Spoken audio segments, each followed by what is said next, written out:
As we wrap up 2025 here on this New Year's Eve, we think about all the things that have happened throughout the entire year and the great stories that we've had and talked about here on Dattitude. There were, of course, the Saints coaching search.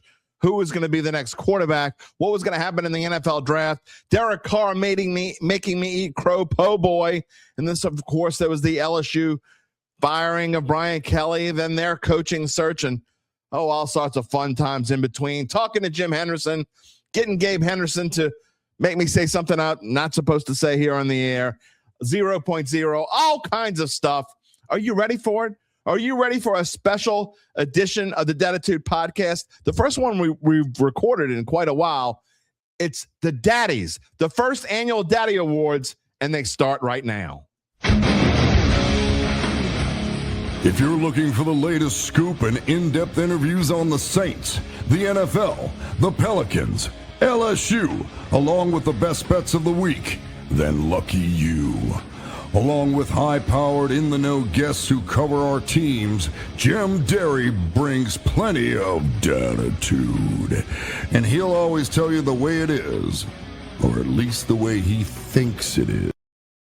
Where you at, Dattitude family? That is the last time I will say that in 2025. Let's say that. Where are you at? I don't know how that started. It started out as me saying, where are you at, New Orleans? And then I realized there are a lot of people outside of New Orleans watching our show, people from all over, not just the country, people from all over the world. We have had that this year and the past couple of years. We are so thankful for our Dattitude family. So we decided to compile a special episode of the Dattitude. If we're going to take New Year's off, which we really didn't take New Year's Eve off, but if we were going to do it, we're going to do it by giving you our best of 2025. We hope you enjoy it. It's our first annual Datty Awards. This year's been all over the place. In fact, I don't know, trying to remember the last time there was as busy a year. And even though football stunk in the grand scheme of things, our football season stunk, except for Tulane, who did a great job. But think about where we are now and where we've come since even August. So much has changed. So what we tried to do in some of these Datty Awards is we showed you our predictions and what we thought might happen and then what really happened afterwards and how sometimes we were really right, sometimes we were really wrong. And of course, I had opinions about all these things, and you had opinions.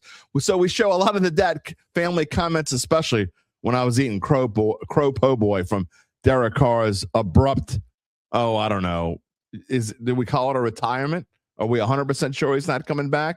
So anyway, we go through time here. We give you a little bit of everything. We go through the Saints coaching search, as we told you in the open. We go through not just Kellen Moore getting hired and then the whole NFL draft. And is it Tyler Shough? Is it Spencer Rattler? Our predictions on the draft, some of the things we were right about, some moments with guests. We had some great moments with guests, and especially my favorite guest of the year. Well, that's coming up on the episode. And then, of course, we had to show some of the fun times with Gabe, fun times with the Dat family, fun times with just me looking like a moron, which I did plenty of this year. And then, of course, the story of the year. What are they all? What are they all going to be? I don't know. Let's give our first annual Datty Awards, and it starts right now. We go all the way back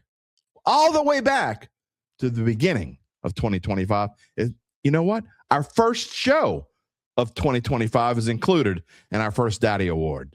Enjoy. It was an interesting 6 weeks back in the beginning of 2025 when it seemed the Saints roller coaster ride in search of a new coach. Well, it did just what a roller coaster would do. It was all over the place. Was it going to be first choice Aaron Glenn? You know, the Cowboys just let go of Mike McCarthy. Maybe they can get a veteran head coach. Some even wanted Darren Rizzi to stick around. Take that interim tag off of him. What about former LSU offensive coordinator and current Bills OC Joe Brady, who has ties to the Saints? Now, in the end, Mickey Loomis and company made Kellen Moore the 19th head coach in team history. And it was an interesting back and forth between Larry Holder and I before we knew, and then columnist Jeff Duncan after we found the answer. The Datty Award for a coaching roller coaster goes to the New Orleans Saints.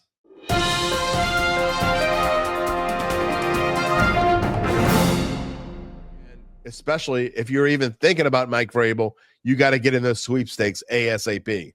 No question they're going to talk to him. Like zero.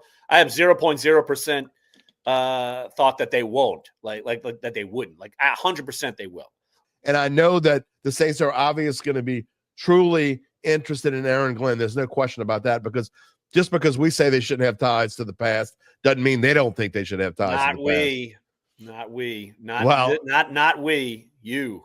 Not we. No, you think they should have ties to the past? I'm like Aaron Glenn's agent. Are you kidding me? I've been saying it for 2 months on your show, 3 months, 4 months, beginning of the season. Are you kidding me? People yell at me because I suggest that the Saints should get Aaron Glenn and Cam Ward, and they think I'm nuts. Detroit's defense has lost a zillion people. No defense. They've lost like a zillion people. I don't want any. I mean, come on. We're just talking about it. No ties to the past, man. That's you. There's a lot of good in the past. Gabe says he's been beating the Aaron Glenn drum forever. Y'all can beat that drum. I don't want that. Here's another name that's been coming up. Pete Carroll. Are you crazy? Anybody? Hopefully not Pete Carroll, says Rocky.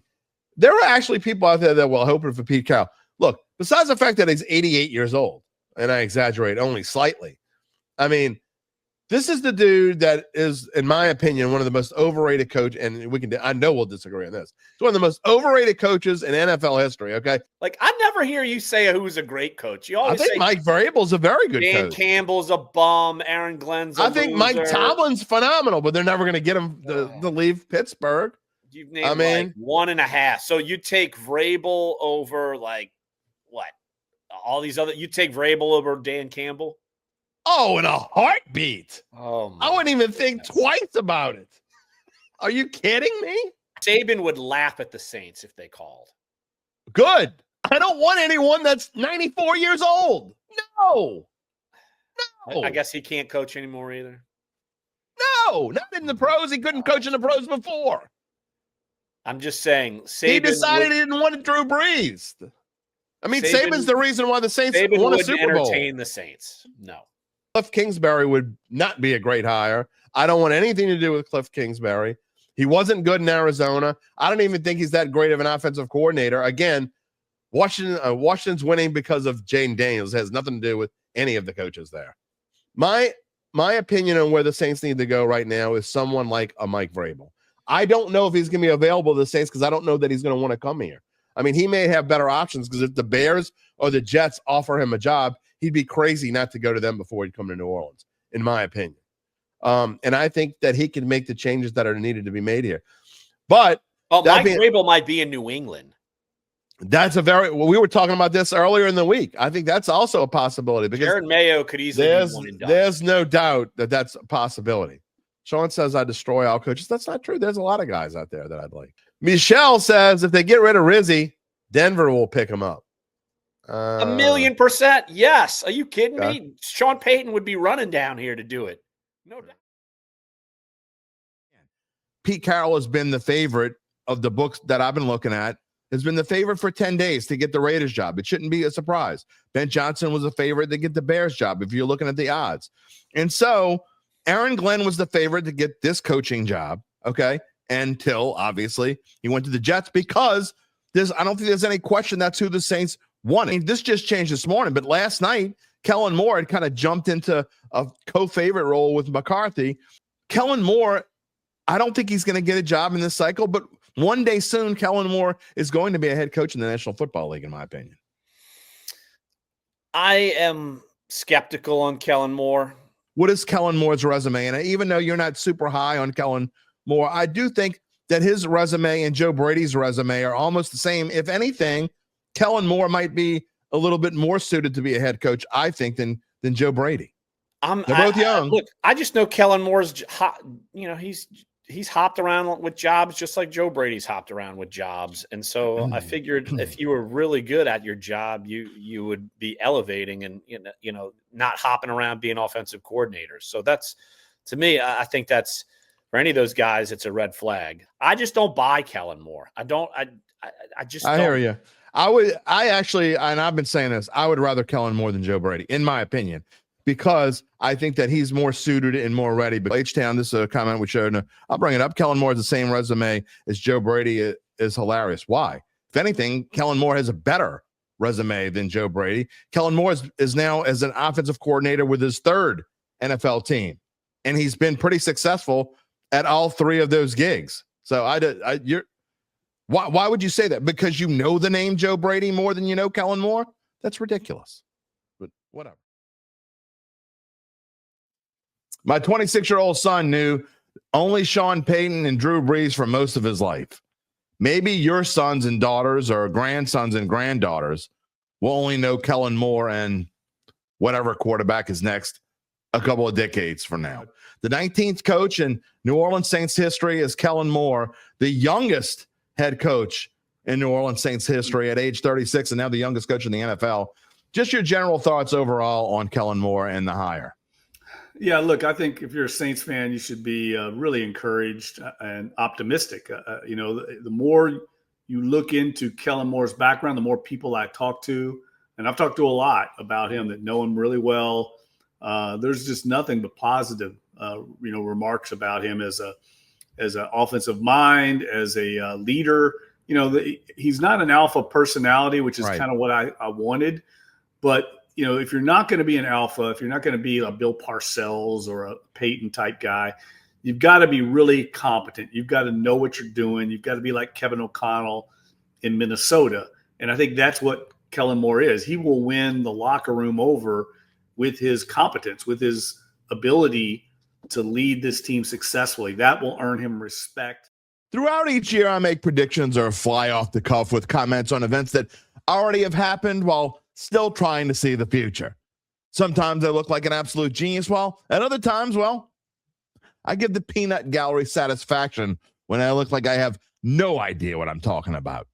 Take the NFL draft, for instance. On two quarterbacks who were picked, both of whom are now currently playing right now, I was Nostradamus on one of the selections and a flat-out idiot on a certain 40th pick by your New Orleans Saints. We hold no punches here, including when I'm punching myself square in the nose. So roll the tape. Here's a compilation of both to make the Dat family members smile while still feeding the trolls with fodder. It's the Datty Award for the best of right and wrong in 2025.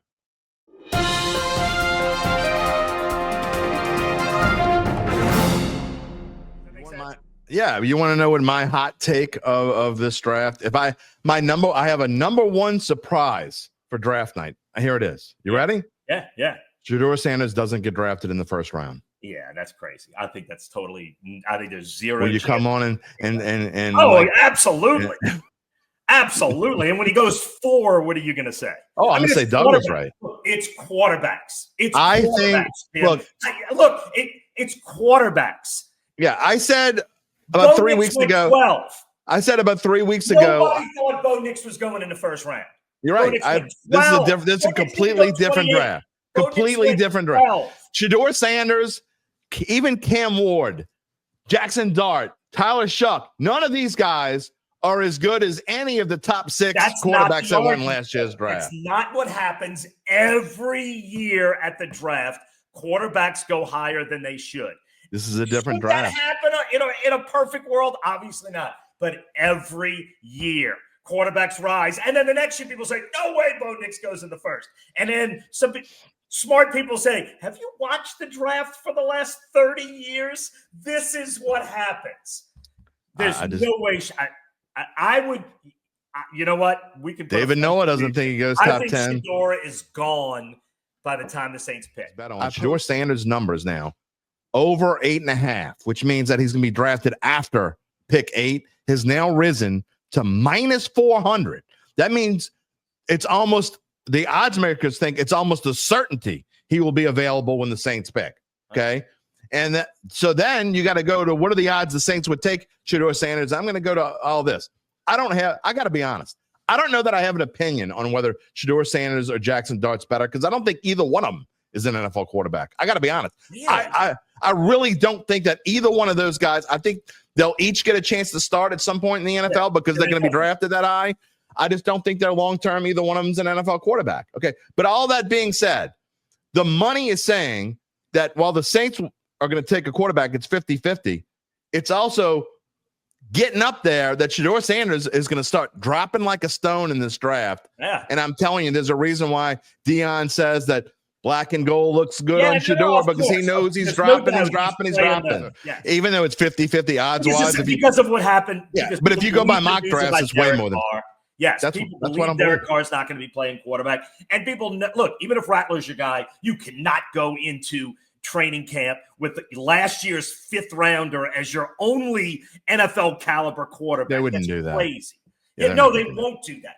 And so that's why they're bringing in somebody. Somebody will be here, whether it's a draft pick or Carr is here, or Derek Carr is here, and all this is. I think that's the least likely possibility, but it's absolutely on the table. I think you know what? I think they're going to draft a quarterback. Don't get me wrong, but in the realm of what's possible, I think they're going to draft a quarterback, but I don't know when. Then Derek Carr playing for the Saints this year. I think they're going to draft a quarterback. I don't know when. I don't think it's going to be Shedeur Sanders. I don't think it's going to be in the first round. I don't think it's going to be Jackson Dart, but I've been wrong before. I could be wrong again. And if I'm wrong, I'll say, y'all were right. I was wrong. I don't think so. Could be. I still got my Crow Po Boy sitting in the freezer right next to me. My Crow Po Boy has been sitting in this freezer. I thought the Saints had a fantastic Thursday.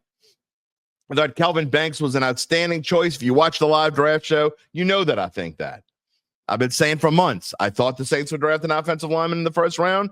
They did draft an offensive lineman in the first round. They drafted the best one that was available. They drafted a guy who is a team captain, who is going to start right away, whether it's at left tackle, right tackle, or left guard. I don't think we know the answer to that yet. We'll get into that. Unfortunately for Kelvin Banks, I think we have a lot more to talk about than Kelvin Banks. One of the biggest problems I have with Shough is, okay, Tyler Shough is your pick. That's the quarterback that you have decided is best for this franchise. If you read through the lines, they wanted to trade up and get Dart. They won all the rumors about them trading back into the back end of the first round to get Dart. I think they were all true. And then they stayed put at 40, getting Shough. But could they have got Shough in the 3rd round? I certainly think so. Who was rushing out there to get a quarterback after the Saints? No one. The Steelers weren't picking until 84 or whatever. Would they have traded up to get Shough? I doubt it seriously.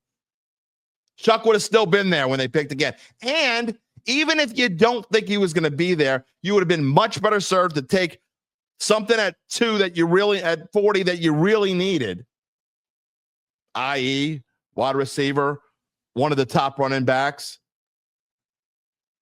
skill cornerback even.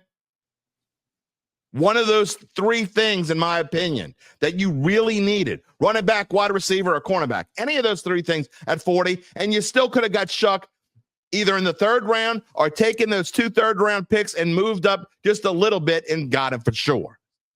I certainly will not sit here and tell you I know more about Kelvin Banks or Tyler Shough or Leonard Broughton or any of the other 6 draft picks the Saints made more than the administration of a football team that obviously has spent months scouting all of these players.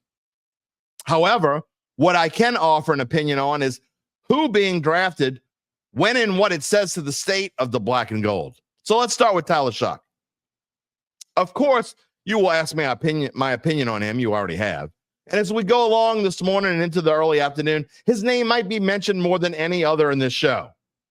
It's part of my job to tell you my opinion of him as a player, even though in the grand scheme of things, it doesn't really matter what I or you think about Tyler Shough. What does matter is why the team felt as if it needed to draft a quarterback that early in this draft. It tells me that I don't think they have been upfront with us. All along, everyone wants to blame the incumbent at quarterback, Derek Carr, who I still think will be the signal caller on September 7th when the Saints take the field for the first time in the 2025 NFL season. Mickey Loomis has said as much. If Carr is here, he will start. And I don't believe for 1 second there will be a quarterback competition. It's either Carr or it's Shough. Yep, I told you I was right and wrong, all in the matter of just a few days. And as shown a couple of weeks later, it wasn't going to be Derek Carr to start the season because he took himself out of the running. Although we wouldn't know until basically Labor Day that Kellen Moore decided that Spencer Rattler was going to be his opening day starter. Yep, on a Saturday morning in May, we all got the alerts on our phone. Most of you just thrilled and jumping for joy that Carr was leaving football because of an injured shoulder. In other words, I was partly right that the team wasn't being upfront with us, but I was also very wrong that Carr would be the opening day starter, as I just told you. No matter any of these things, I still had to thaw, you know what, grab it out of the freezer. I didn't have a lot of time to thaw it. But it doesn't matter. All of that and the Datty Award for forcing a host to eat a crow po' boy goes to the guy we've almost forgotten was even a part of this team. Well, most of us have just erased it from our memory. You know who I'm talking about. This daddy goes to Derek Carr.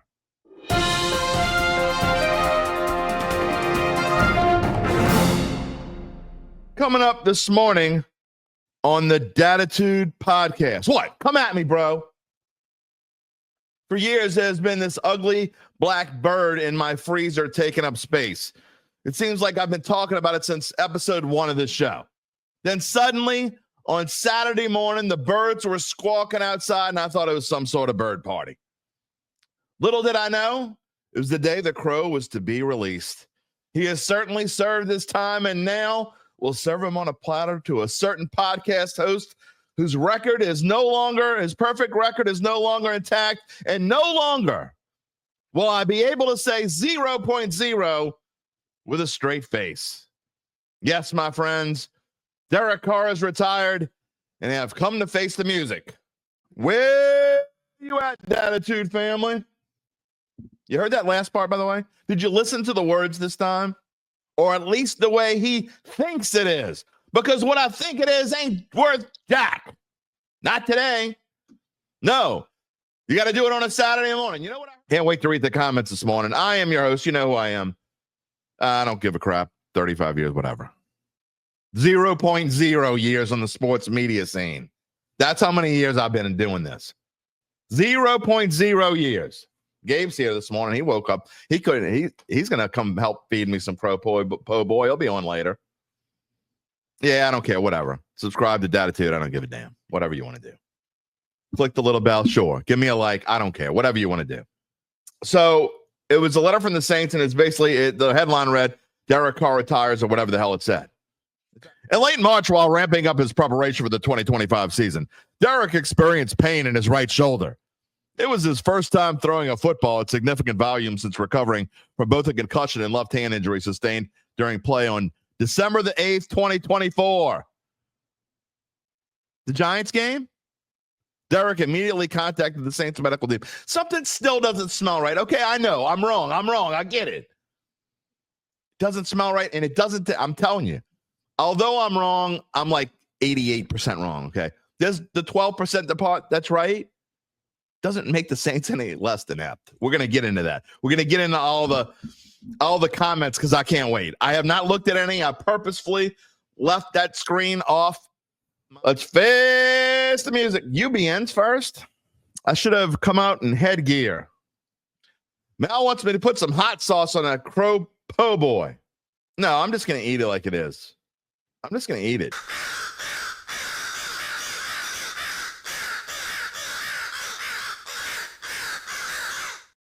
Yeah, I'm just going to eat it. Right? Dale says, enjoy the crow po' boy. We'll see. Sean wants to know if I purchased it. No, it's been sitting in the freezer. Aaron Smith. Oh, thank God. Thank God Aaron Smith is here to thank you. Thank you, Aaron, to tell me that Derek Carr retired. I would have never known. That is the news of the day. Who knew? Man, wait, I got to change my whole. Gabe, you got a new script for me? Okay, man, a new era is upon us. I can't wait. Well, you know what? But I know there's a lot of people out there are happy. Richard Palmisano's got a picture of Drew Brees as that's his picture on Facebook. Drew Brees. It's small, so I can't really tell who's with him. I'm assuming from Big Sean. Sing it, baby. Na na na na na na na na. Hey, hey, hey. Goodbye. I'll sing it for you. Aaron Smith. Okay. Bye, Derek Carr. Booker. It's my time to shine. To shine what? Leonardo says Derek Carr's retired, so who's the next starter? I mean, it's got to be Shough. I can't imagine that it's anybody but Shough. I'm sorry. I know there are still Rattler lovers out there, not nearly as many as there were 9-10 months ago, but there are still a lot of Spencer Rattler lovers out there. I just don't, again, I'm not going to sit here and say 0.0 about hardly anything. You know, I didn't say 0.0 about this, but I'm going to be backing off. I'm going to change percentages on things. I just can't see it being anyone but Shough. It just doesn't make sense. Here till Monday. Corey Terrier's here. He told me Derek Carr wouldn't be starting. UBN says that who that daddy ain't here because he's dancing naked in the streets of NOLA. Man. To my opinion, and actually to show a comment, because T-Mama perfectly encapsulates what my thoughts are, this is a forced rebuild now. Yep, it is. It doesn't matter what you think. Jim, I know you don't like to lose, but I think it's definitely a forced rebuild. You know as well as I do, you got to buckle up. Yep. Because this is a rebuild. Fanboy podcast were right. I was wrong. I'm going to do that. Vanek Douglas says his thought is they knew before the draft. I don't put anything out of the realm of possibility, Vanek. Yeah. Deborah Robichaud wanted to know, am I using mayo or mustard? I'm just like a weatherman. That hurts. Merlin says he'll believe Carr will come out of retirement next year after surgery. I completely you just have the surgery. You're not going to go have because now that you're saying you're not going to have surgery and you work all this out with the team, you're not going to go have surgery next month. No. If you decide one day to have surgery, if you're Derek Carr, you're not going to do it for some time. You're not going to, no, it's done. He's done. He's done.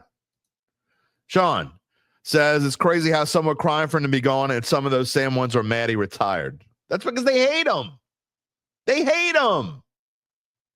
JJ says he's going to be in mourning now. My golden boy is gone. You're a numbnuts too. Going to be in mourning. You know what we're going to be doing?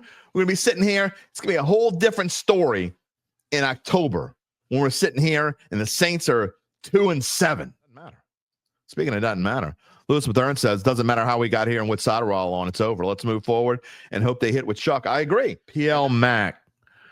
Nobody cares. He's retired. The Saints are rebuilding. It's not raining today. Cheers, Saints fan. Again, I hear you. Tonka-Ton 3 says it was the beginning and end of Carr's career, unfortunately. I ain't disagreeing with that either. A-Town says, let the Rodgers showcase begin. No, I'm not going to. Look, I got to strike no chance from my vocabulary. Not even because I don't see it happening here. I just can't fathom that a rookie head coach would want to put himself in the middle of that circus. Michael Lester says, I just find it highly suspicious, inconvenient. The retirement announcement comes the day after our season tickets needed to be paid for yesterday. That's what I've been screaming to y'all. Nobody's listening to me. I know I'm wrong about a lot of stuff, but I ain't wrong about that. You think that's a coincidence? People bitching about, he's just putting his tail between his legs and crawling out on a Saturday on the weekend when no one, they didn't notice. You could do it on a Saturday night at 11:30 p.m. during Saturday Night Live. You could do it at 3 a.m. on a Tuesday. You think people aren't going to notice? Why were the Saints telling you nothing? Well, what was yesterday again? What was due yesterday? Forgot. They wanted you to pay money? Oh, okay, that. Not saying, just saying. Deb Blaine says prayers answered didn't fit NOLA all along with Dennis Allen. 2 huge mistakes made by the front office. Might not be the only mistakes. There he is. He is here. Who that daddy made it? He's finally finished his dancing down Poydras Street. Has anyone seen Derek Carr? We saw him in a press release this morning. I hope it's a fun season. Again, at this point, 8-9 probably would be a fun season, right? It means that they're rebuilding and they were an average football team or just below average. At this point, you got to say you take it. As we come close to wrapping up our 5th season of Dattitude, we had another great year of fantastic guests. But for me, one of those guests stood out among all the rest. It's a guy that I've been watching since I was a little kid, and I'm really old, so that was a long time ago. For a special episode number 400, the great Jim Henderson gave us about 45 minutes of his time to share memories of the good times, what's been going on in his life, and some other vignettes from how he got here to New Orleans. With no shade to anyone who graciously donated their time to the pod this year, the Datty Award for Top Guest in 2025 goes to Jim Henderson.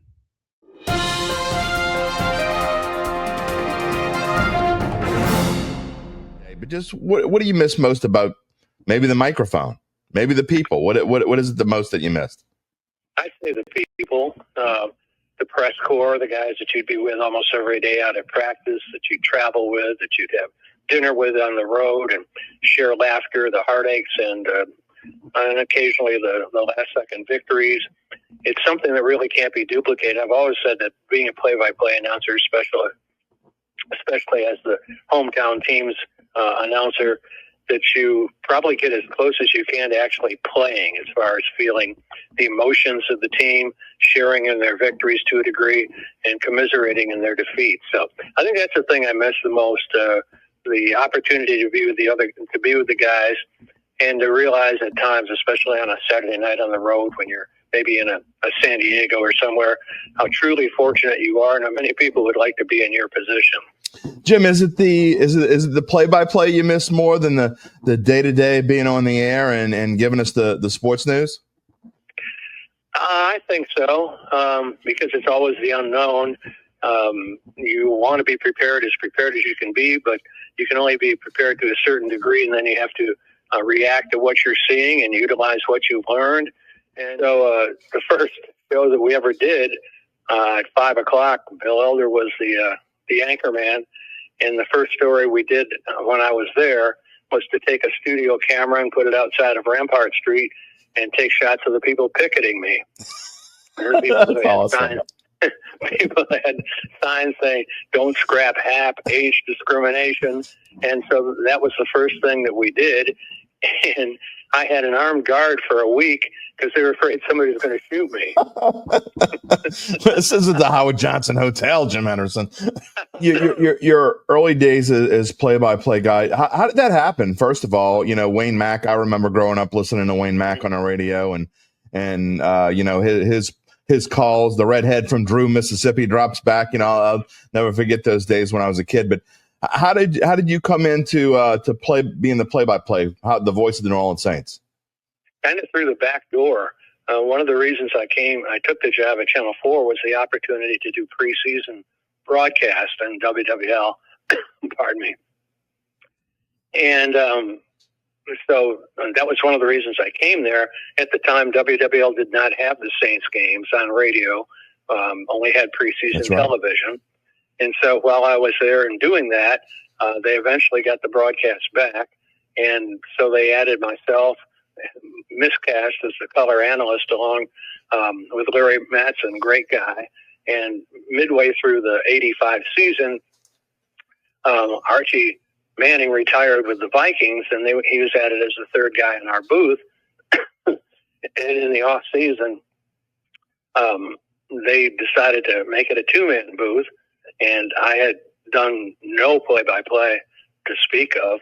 Maybe at the time, Chris Myers was on our staff. Chris was a very energetic guy and very driven, and saw an opportunity and went to the management and said, I want to be the play-by-play man for the Saints broadcast. And when I heard that, I said, this is not right. I'm the number one guy at this station, and if anybody's going to have that job, it should be me. And I went to Mr. Early and said exactly that. I'd be more than happy to see this group continue. Larry Matson's a great guy, does a great job. But if you're going to replace him, the play-by-play guy of this broadcast should be me. 100% true. I can only imagine how fun your times with Hokie were. Oh, boy. Love that guy so much. I miss him so much.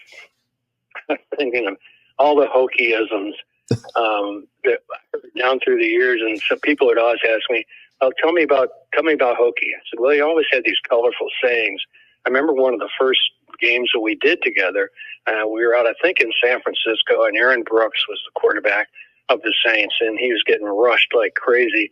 So he'd drop back, and there'd be pressure from the right. He'd turn around, he'd pirouette, go to his left, more pressure there, turn around, go back the other way to his right, looking for some avenue to throw the football. And I remember Archie saying, "Boy, you look down there, that Aaron Brooks is running around like a sprayed roach."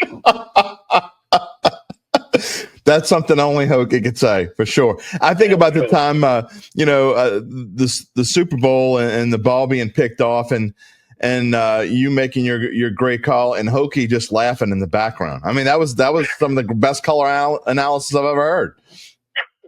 Well, he was Hokie enjoyed himself in the booth, and I mean, he emoted so much. It wasn't always easy doing the play-by-play because he'd be going, "Oh God, oh right, no." Right. I can't let you go without talking about obviously the Super Bowl and just that season, that magical season, the fourth season of Peyton and Breeze, and just kind of came out of the blue. Jim, I mean, obviously that 06 season was magical, and no one expected the team to go to the NFC Championship. But then kind of two humdrum seasons, and then the Super Bowl. What was 2009 like for you? Well, I think that I felt very early on in that season that there was something special going on there. And before the season started, people are always want you to make a prediction. And so I was on with Bill Elder, I think at noon, and he said, "Well, what do you think the Saints are going to do this year?" And somewhat sarcastically, and because people are always asking you for your prediction, I said, "I think the Saints are going to win the Super Bowl." And of course they did, so it made me look clairvoyant. I was just screwing around, actually. But I think you knew that there was really, and of course they got off to that incredible start, but I think you realized there really was something special going on.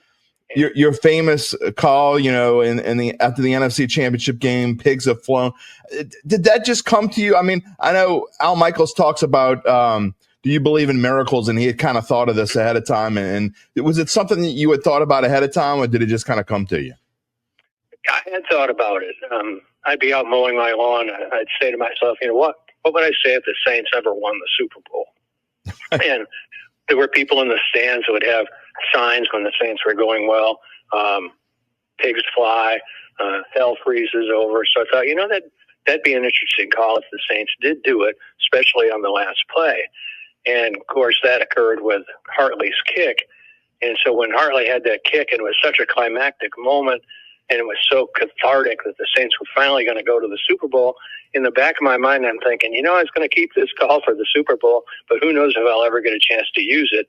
So I said, all right, that's where I came up with, pigs have flown, hell is frozen over, the Saints are on their way to the Super Bowl. And after I said, I wonder if that was really corny. How bad or how good was that call? I didn't think it was great, but I thought it was serviceable. And I remember walking out of the booth, and I saw a bunch of the reporters who'd been listening to the game. They all said, great call, great call.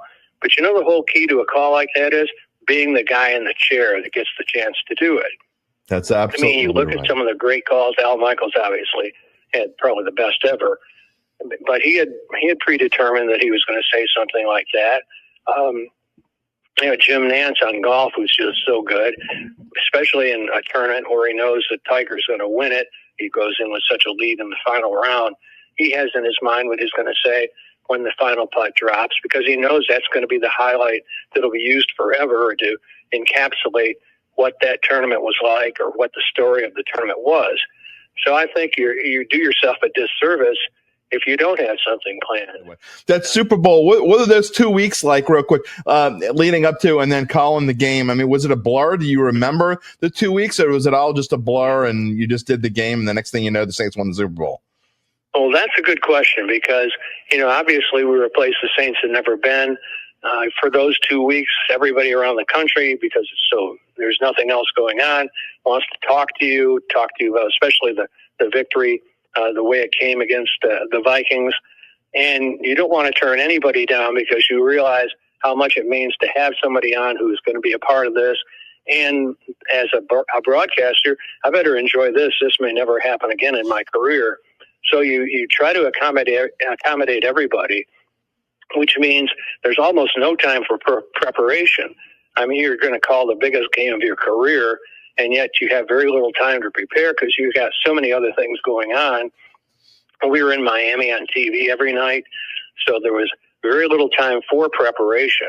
And I remember Friday night I was doing things that usually I would have been doing like on Monday or Tuesday of that week because there was so little time. So I remember going to the game, and you got there very early, and then walking over through the crowd and saying to myself, well, you know, win or lose, this is all going to be over in about 5 hours. So, you know, if they lose, well, it's been a great time, but at least this week's going to be over. And then, of course, they won. But as a broadcaster doing television and radio, as soon as that game was over, we had to hustle down on the field and do TV. So I've told people oftentimes the one thing I miss out of that period of time was the chance to really enjoy the Saints as a fan, because, you know, we didn't get a chance to celebrate or be a part of the Hartley kick and the excitement that was going on the field after the game and in the community, and people talking about all we poured out of our houses into the streets, and the horns were honking and people were partying and hugging each other. We never got a chance to participate in that. Before we get to the top daddy of them all and name our story of the year, we relived the fun moments that we had. Well, there was the time that Gabe got me to F-bomb the audience for the first time in my career, the first time ever in the 12 years I've had a hot mic in front of my face. And then there's the dumbass of the year and other fun moments with DAT regulars, including our show's top catchphrase, 0.0, which I try not to use as much anymore, considering how many times I've been wrong when I say 0.0. We probably could do an entire show in this segment, but we've decided to wrap all of our smiles into one. The daddy for fun times in 2025 goes to the Dattitude family.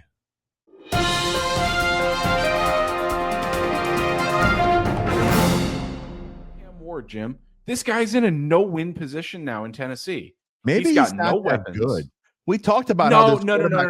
I'm not going to allow you to get away with that. Oh, you can allow me to do whatever I want on my own show. So I hate to tell you that right now. This is my show, and I can get away with that whatever I want. You can get away. I'm not gonna let you say it when you've been. Okay, well, I'm going to say it because he hasn't played very well, no matter how much time he's had to say agree. It.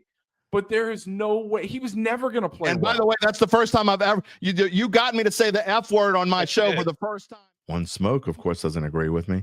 Rattler should be the starter. Shough not confident in the pocket. Are you what game? What? It's blowing my mind that it really is. All right, it's blowing my mind that watching these two games that anyone thinks that Spencer Rattler has any, and I mean any, confidence in the pocket. He has no pocket presence whatsoever. Big Sean says, again, with no receipts. They come back with no receipts. They just spout out shit. They just spout shit. It just comes out of their mouth. In this case, out of their finger. They just say it. No receipts. Every time you open your mouth, you're wrong. You know what, Big Sean? You're wrong. Chris Roth. Kelly had no idea about working in SEC. Who gives a shit? Whatever. He didn't fit into LSU's personnel. Give me a break. Oh, y'all like to go by records when it's convenient. When it's not convenient, oh, we don't care about records and what happened, numbers and blah, blah, blah. But Lane Kiffin's done this in the past 3 years. Shut up. It's just annoying. It's birds chirping in my ear while I'm trying to talk. Shoo the Commanders. And now it's time for Breaking the Jinx with UBN. Uncle Big, can we make some picks today? Well, can we please?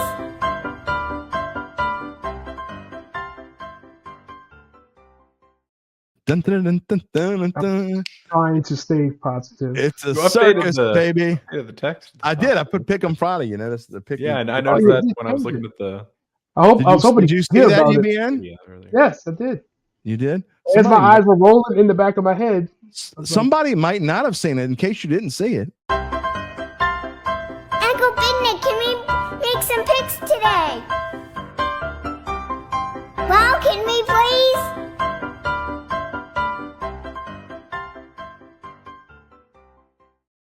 My mom used to tell me that if I rolled my eyes any further, they'd get stuck in the back of my head, and I feel obligated to tell you BN that right now. You're gonna get stuck like that. Your face is You're gonna sitting stay too close away. to the TV. What else we got? Really? Oh boy. Dumbass of the week on a Monday. We have done it. We don't usually have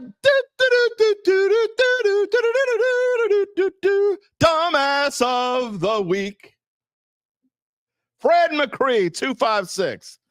Terry is an LSU hater. Tulane blow boy. You might be the dumbass of the month, and it's only December. Can we have a should we do dumbass of the month, Gabe, on December the 1st? It's too early to do dumbass of the month. This is the most moronic comment we've had, and man, it's been a while. So we had one this stupid. I mean, I don't know what kind of crap you put in your oatmeal, but stop it. Just put some milk and some sugar. Don't put crack in there. Crack is bad for you. You're a moron. I'm an LSU hater. Yeah, I went to LSU.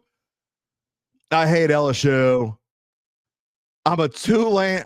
That's the first time ever I've been called a Tulane anything that's positive. Ever. Where do these people come from? What planet do they live on?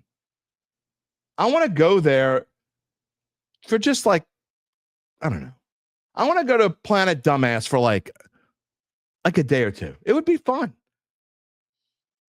There were some big stories in the Louisiana sports world this past year, but one of those stories clearly stood out. As big as Kellen Moore come to town was, and Derek Carr forcing me to eat a crow po' boy one Saturday morning in May, and then Tyler Shough taking over as potentially the quarterback of the future for the New Orleans Saints, all of that takes a backseat to what happened over the course of 5 weeks, from late October to the 1st of December. One day, we just might look back to October 25th, 2025 as the day the LSU football program changed forever.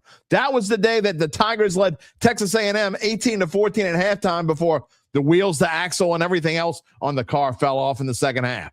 To say there has never been a worse collapse in LSU football history, well, I don't think that would be an exaggeration, because it was the collapse that ended the Brian Kelly era in Baton Rouge, and soon after, for better or worse, it ushered in the Lane Kiffin era. Only time will tell. But Mike Detillier, Matt Moscone, and I are here to present the Datty Award for the story of the year, and it goes to the LSU football program.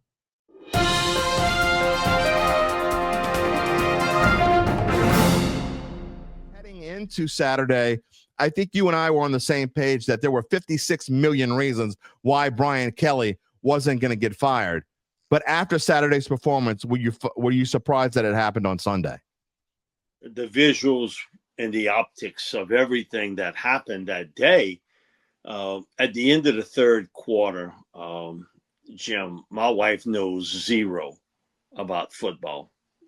Really. She'll ask questions and I'll answer them, but she really doesn't get into details.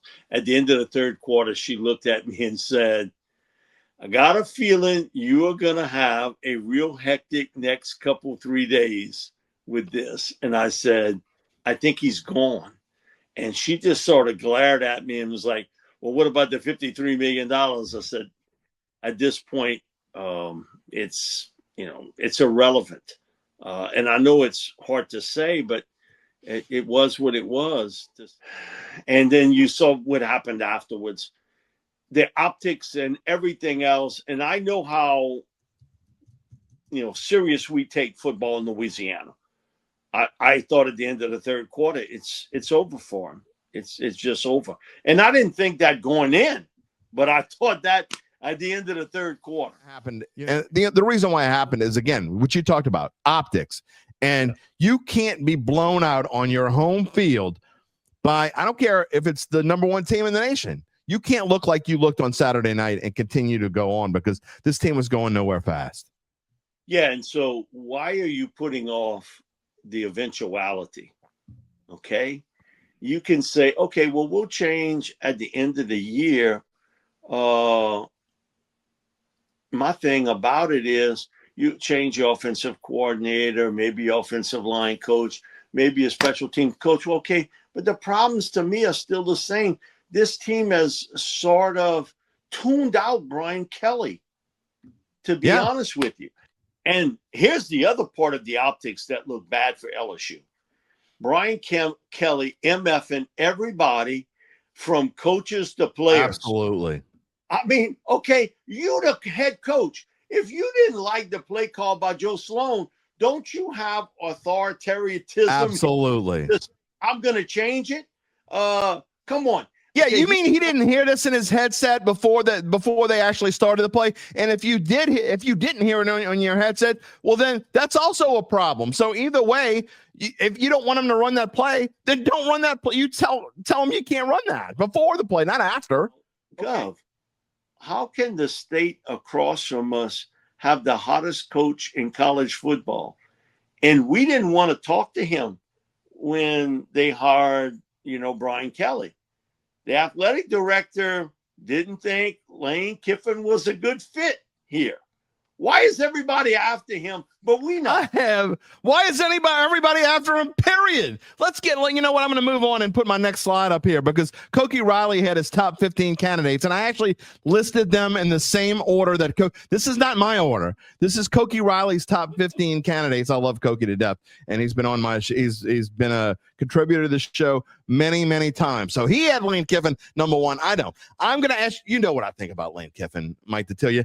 I'm going to ask you anyway. I mean, I don't understand why everyone is in love, and I guess not everyone, but why are so many people in love with a Lane Kiffin coach who has never done anything important in his career ever except when he was a coordinator? Because you know what? I think Louisiana people can relate to Lane. He's a personality fit. Someone who could talk shit? That's what he does. No, because you know why? Personality. He's quirky. He talks crap. He's quirky. He's offensive oriented, and his teams have really been good on offense. Now, where they've been bad is on defense. They haven't been very good, though I do give him full credit. And we talked about this Saturday. I was shocked that he rolls into Norman, Oklahoma, and Oklahoma's got a really good offense. Now, I don't know how healthy, Mateer is, but they went in there and they won that game. They did. Defense. They were really good. Man, yes, I give him credit. But him being this kind of bigger than life personality, the offensive play caller. I know Coach O told me this.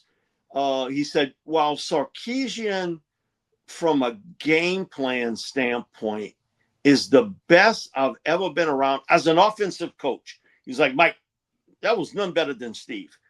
But he said, putting people in the right spot, finding a weakness on offense, on the other team's defense, ain't nobody in Lane's category. I get it. I know why you're happy. I don't necessarily think that I'm unhappy as much as I'm being super cautious about a guy I don't trust. Like today's title suggests, it's no coincidence in the world of football karma that today's press conference introducing Lane Kiffin to the world as the 34th coach in LSU history comes on December 1st, which is when many people begin to take Christmas seriously.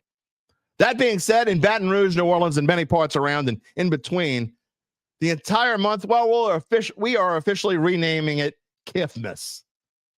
Now that the big, bad, uncharismatic Brian Kelly is gone and is being replaced by the offensive mastermind and super fun Lane Kiffin, all is right in purple and gold land. The man hasn't even been introduced yet, but he could do no wrong. He should be put on the Mount Rushmore of LSU coaches, bumping Charlie Mack and sliding over Paul Dietzel and Les Miles to sit Kiffin right next to Nick Saban. To some, this cat already is the next Nick Saban, despite the fact that his winning percentage in college is closer to Mike Archer's than it is to Les Miles's. It's also lesser than that of Brian Kelly, Coach O, Les Miles, Bill Arnsparger, Charlie Mack, Bernie Moore, and a few others in their time at LSU. I've already spent a commentary warning you that this dude has loyalty to no one. He's leaving a team he built to win a national championship, and within weeks of them having a real shot to do so, he's leaving. For what? A better opportunity? How is there a better opportunity out there than the one he had like 3 days ago before he told Ole Miss to piss off? What else could he want? Money? He could have got money at Ole Miss. More eyes on him in Baton Rouge than in Oxford, Mississippi? Maybe that's it for their narcissists. The proof is there for everyone to see. If someone he perceives to be better comes calling, he'll be going faster than you can call him to ask him if the rumors are true. Again, that's his right to do so. But don't fool yourself into thinking he'll be any different at LSU than the Ole Miss fans hate with every fiber of their being right now. There's at least a 50-50 shot you Tigers fans with hearts in your eyes and grandiose dreams of yesteryear in your minds will feel in 3 to 6 years the exact same abhorrence as your friends from Oxford. You know, there was a clip going around of me from before the LSU Ole Miss game this year where, I picked LSU to win emphatically. And one of the reasons I said, you have a better head coach. So Lane Kiffin is a brilliant offensive mind. He's not a championship winning head coach. And to this point in his career, he's won a couple of Conference USA titles at FAU, but he has to prove he can win at the highest level. But he's also going to be at a place where for the first time in his career, he's going to have the resources to do that. Now, he was at USC, so I do want to give that caveat as the head coach. It was a weird time at SC, post Pete Carroll, sanctions. Some people forget a lot of that context at the time he was there, but in any event, but there's also the point of your reputation and your resume is what it is, and he typically leaves places. It's usually a messy breakup. So, Jim, but if you want to look at the positive side, or if you want to spin it, I mean, that was Nick Saban's MO his whole career. He never stayed at any place longer than 5 years, ever, until he got to Alabama. And he was there for a decade and a half and won 6 titles in 12 years. So I think if you're LSU, what you're hoping for is that this is the stop in Lane Kiffin's career that's akin to Saban at Alabama, where you go, okay, you're finally at the destination where you have everything you need. Now go win a lot over a long period of time. We'll see if you will. Well, that's going to do it for the first annual Daddies. What did you think, huh? I mean, we had some. I mean, when you go back and look at all those clips and think about, did that all really happen this year? Take us back to before this. We didn't even put the Super Bowl in there. That's how crazy this year was. We didn't even talk about some of the guests. We didn't talk about having Hannah Storm or Red Bean on, or, we had Kyle Turley on. Who else did we? I don't even remember who else it was crazy. We didn't even talk about the Super Bowl being in New Orleans as one of our top shows. That's how crazy 2025 was. We got a new Saints coach. We're going to have a new LSU head coach. Got a new quarterback. The future's looking bright for the Saints and LSU and even Tulane. We didn't even mention the Pelicans. All these things that happened in 2025. I can't wait to see what 2026 holds. And our first full year as an independent, going into 2026 with season number 6 starting in just a couple of months, and y'all coming along for the ride. I can't wait to see what happens. I want to give one last shout out to my friends at Evangeline Securities and, of course, Joe DiStefano Insurance. And all of this, we could not do any of this without you. And, of course, I thank the great Gabe Henderson, UBN, and all the people who have contributed to the Dattitude podcast, not just in 2025, but before and going forward. I know they'll all be with us here in the future, and I hope you're here with us in the future. We go back live on Friday for our Pick'em show and previewing the final Saints game of the year. Can they finish off with 5 wins in a row? We're going to talk to Zach Ewing. Everything coming up. This future is so bright, I got to wear shades. Wait, I don't have any shades here. All right, well, maybe I'll go find some. While I do, y'all enjoy the new year. Happy New Year. Have a lot of fun. Not too much fun. And we'll see you on Friday here on the Dattitude podcast. Happy New Year, everybody. Take it easy, my friends.